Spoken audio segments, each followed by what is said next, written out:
నంద్యాల పట్టణంలో 2 రోజులుగా ఎడతెరిపి లేకుండా వర్షం కురుస్తున్నా అతలాకుతలమవుతోంది. ఇక భారీ వర్షాల కారణంగా వాగులు వంకలు పొంగి పొర్లుతున్నాయి. ఇక నీటితో చెరువుల్ని తలపిస్తున్నాయి. ఈ క్రమంలోనే నంద్యాల నుండి భీమవరం చుట్టుపక్కల గ్రామాలకు వెళ్లే దారులన్నీ మధ్యలేరు వాగు నీటి ప్రవాహం ఎక్కువ ఉండడంతో రాకపోకలకు అంతరాయం ఏర్పడింది. అయితే మధ్యలేని వాగు దగ్గర వాహనదారులు అటువైపు వెళ్లకుండా వర్షాన్ని కూడా లెక్క చేయకుండా సిపి సుధాకర్ రెడ్డి మధ్యలేరు వాగు వద్ద ప్రమాదం హెచ్చరికను బోర్డు ఏర్పాటు చేసి అటువైపు వెళ్లకుండా ప్రజలకు అవగాహన కల్పిస్తూ గంటల తరబడి వర్షం లేదు ఇక తడుస్తూ అటువైపు వెళ్లే గ్రామ ప్రజలందరూ అప్రమత్తంగా ఉండాలని, కురుస్తున్న భారీ వర్షాలకు వాగులు పొంగి పొర్లుతుండటంతో ప్రమాదం సూచిక బోర్డులు ఏర్పాటు చేశారు. ఈ సందర్భంగా సిఐ సుధాకర్ రెడ్డి మాట్లాడుతూ ఎడతెరిపి లేకుండా కురుస్తున్న భారీ వర్షాల వలన వాగులు వంకులు పొంగి పొర్లుతుండడం ప్రజలు ఇటువైపు ఎవరు రావద్దని, ప్రజలందరూ అప్రమత్తంగా ఉండాలని, అత్యవసరం ఉంటేనే ఇంట్లోంచి బయటకు రావాలని, శిథిల వ్యవస్థలో ఉన్న ఇళ్లలో ఉండవద్దని తెలిపారు.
ఏమన్నాడు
అందరికీ నమస్కారం.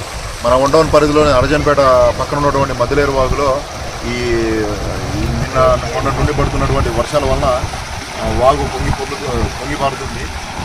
సో అందరికీ మన అరజన్పేట, నంద్యాల, భీమవరము, బీవీ నగర్ కాలనీ వాసులందరికీ తెలియజేయడం ఏమనగా, ఎవరే కానీ ఈ నీళ్ళలో వాగు ఏదైనా ఏమున్నా ఎటువంటి పనులున్నా కూడా ఈ వాగు దాటకుండా వాగు తగ్గిన తర్వాత దాటాలని చెప్పేసి పోలీసులను కోరుతున్నాం.